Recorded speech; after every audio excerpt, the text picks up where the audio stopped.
ಇದೊಂದು ಒಳ್ಳೆ ವಿಚಿತ್ರ ರೀ ಸ್ಟೋರಿ. ಜೀವನದಲ್ಲಿ ಏನಾಗುತ್ತೆ ಅಂಥೇಳಿ. ನೋಡಿ, ಗಂಡ ಬೇಡ ಅಂತ ಹೇಳ್ಬಿಟ್ಟು ಪ್ರಿಯಕರನೊಂದಿಗೆ ಹೋಗ್ಬಿಟ್ಲು. ಯಾರು? 3 ಮಕ್ಕಳ ತಾಯಿ. ಅದಾದಮೇಲೆ ಅದೇನೇನೋ ಚಿನ್ನ, ಅದು ಇದು ಏನೇನೋ ಏನೇನೋ ಇದ್ದು ಬಿಡ್ರಿ ಅವು ಸೋಷಿಯಲ್ ಮೀಡಿಯಾದಲ್ಲಿ. ಅದೆಲ್ಲ ಆದಮೇಲೆ ಮತ್ತೆ ಒಂದಾದ್ರಂತೆ. ಪ್ರಿಯಕರನ್ ಬಿಟ್ಟು ಬಂದ್ಬಿಟ್ಲಂತೆ. ಪ್ರಿಯಕರನ್ ಗತಿ ಏನು? ಮಕ್ಕಳನ್ನ ಚೆನ್ನಾಗಿ ನಾನು ನೋಡ್ಕೋಬೇಕು, ಗಂಡನ ತಾನು ಚೆನ್ನಾಗಿ ನೋಡ್ಕೋಬೇಕು ಅಂತ ಹೇಳ್ಬಿಟ್ಟು ಇಬ್ಬರೂ ಒಂದಾಗ್ಬಿಟ್ರು. ಆ ಕಡೆಗೆ ಅವನ ಕತೆ. ಅಯ್ಯೋ, ಏನ್ರಿ ನಿಮ್ದೆಲ್ಲ ಜೀವನ. ನೋಡಿ ಸ್ಟೋರಿಯನ್ನ. ಚಿನ್ನು ಮುತ್ತು ಫ್ಲೇವರ್ ಲವ್ ಸ್ಟೋರಿಗೆ ಟ್ವಿಸ್ಟ್. ಮತ್ತೆ ಮಂಜು ಕೈ ಹಿಡಿದ ಚಿನ್ನು ಲೀಲಾ. ಮಕ್ಕಳ ಭವಿಷ್ಯಕ್ಕಾಗಿ ಒಂದಾದ ಜೋಡಿ. ದಾಂಪತ್ಯ ಜೀವನದಲ್ಲಿ ಬಿರುಕು ಉಂಟಾಗಿ ಗಂಡನಿಂದ ದೂರ ಆಗಿದ್ದ ಲೀಲಾ ಮತ್ತೆ ಮಂಜುನ ಕೈ ಹಿಡಿದಿದ್ದಾರೆ.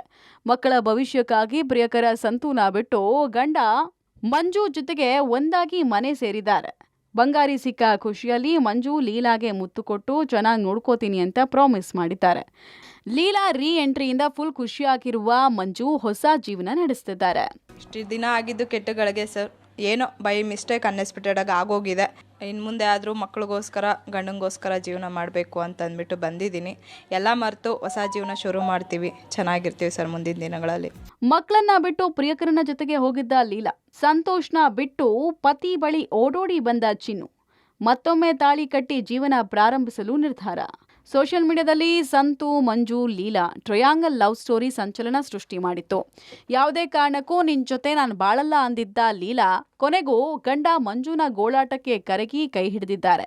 ಪ್ರಿಯಕರ ಸಂತು ಮೇಲೆ ಮಂಜು ಹಲ್ಲೆ ನಡೆಸಿ ಜೈಲು ಸೇರಿದ್ದ. ಜೈಲಿನಿಂದ ಹೊರಬಂದು ಹೊಸ ಆಟೋ ಖರೀದಿಸಿ ಬದುಕು ಶುರು ಮಾಡಿದ್ದ. ಮಕ್ಕಳ ಭವಿಷ್ಯಕ್ಕಾಗಿ ಈ ಜೋಡಿ ಮತ್ತೆ ಒಂದಾಗಿದ್ದು ಮಂಜು ತನ್ನ ಕುಟುಂಬದವರನ್ನ ನೆನೆದು ಕಣ್ಣೀರು ಹಾಕಿದ್ರು. ಲೀಲಾ ಕೂಡ ನಾವಿಬ್ರು ಹಳೆಯದನ್ನ ಮರೆತು ಹೊಸ ಜೀವನ ಶುರು ಮಾಡ್ತೀವಿ ಅಂತ ಹೇಳಿದ್ರು. ಧರ್ಮಸ್ಥಳದಲ್ಲಿ ಲೀಲಾಗೆ ಮತ್ತೊಮ್ಮೆ ತಾಳಿ ಕಟ್ಟಿ ಜೀವನ ಪ್ರಾರಂಭಿಸೋಕೆ ನಿರ್ಧಾರ ಆಗಿದೆ. ಜೀವನ ಮಾಡ್ತೀವಿ ಸರ್, ಎಲ್ಲ ಮರೆತು ನಾನು ಜೀವನ ಮಾಡ್ತಾಯಿದ್ದೀನಿ. ಆಮೇಲೆ ನಾನು ಒಂದು ಹೇಳ್ತಾ ಇದ್ದೀನಿ ನೋಡಿ, ನಿಜವಾದ ಸತ್ಯ ಏನಂತ ಹೇಳ್ತಾ ಇದ್ದೀನಿ. ಮಾಡಿದ್ದಾಳೆ, ತಪ್ಪು ಮಾಡಿದ್ದಾಳೆ, ಇಲ್ಲ ಅಂತಲ್ಲ, ತಿದ್ದುಬಿಟ್ಟು ಬಂದಿದ್ದಾಳೆ. ಆದರೆ ನನಗೆ ನಾನು ಜೈಲಿಗೆ ಹೋಗಿದ್ದೆ, ತಪ್ಪು ಮಾಡಿ ಹೋಗಿದ್ದೆ, ಇಲ್ಲ ಅಂತ ಹೇಳಿಲ್ಲ. ಇವಳಿಂದನೇ ನಾನು ಹೋಗಿ ಜೈಲಿಗೆ, ಎಲ್ಲ ಆಗಿತ್ತು ಆಯಿತು ಹೋಗಿದ್ದು ಬಂದೆ. ಆದರೆ ನನ್ನ ಜೈಲಿಂದ ನನ್ನ ತಂಗಿ ಇದ್ದಾಳೆ, ಅವಳೇ ನಾನು ಬಿಡಿಸ್ಕೊ ಬಂದಿರೋದು. ನನ್ನ ತಂಗಿ, ನಮ್ಮ ಅಣ್ಣ ತಮ್ಮದಿರೆಲ್ಲ ದುಡ್ಡು ಕೊಟ್ಟಿದ್ದಾರೆ, ಇಲ್ಲ ಅಂತ ಹೇಳಿಲ್ಲ. ದುಡ್ಡು ಕೊಟ್ಟು ನನ್ನ ಕರ್ಕೊಂಡು 20 ಡೇಸಲ್ಲಿ ಬಂದಿದ್ದಾಳೆ. ಅವಳು ನನ್ನ ತಂಗಿ ಎಲ್ಲೇ ಇರಲಿ ಚೆನ್ನಾಗಿರ್ಬೇಕು. ಆದರೆ ಇವಾಗ ಮಾತಾಡ್ತಾ ಇಲ್ಲ ನನ್ನ ತಂಗಿ ನನ್ನ ಹತ್ರ. ಬನ್ನರ್ಘಟ್ಟದ ಬಾಡಿಗೆ ಮನೆಯಲ್ಲಿ ಈ ಜೋಡಿ ಖುಷಿಯ ಕ್ಷಣಗಳನ್ನ ಕಳೀತಾ ಇದೆ. ಲೀಲಾ ಬಂಗಾರಿ ಬಂದ್ಬಿಡು ಅಂತ ಗೋಗರಿತಾ ಇದ್ದ ಮಂಜುನ ಸಂಕಟಕ್ಕೆ ಕೊನೆಗೂ ಸಮಾಧಾನ ಸಿಕ್ಕಿದೆ. ಹಾದಿ ಬೀದಿ ರಂಪಾಟ ಆಗಿದ್ದ ಮಂಜು ಲೀಲಾ ಕುಟುಂಬ ವಿಚಾರ ಇದೀಗ ಸುಖಾಂತಿ ಕಂಡಿದೆ.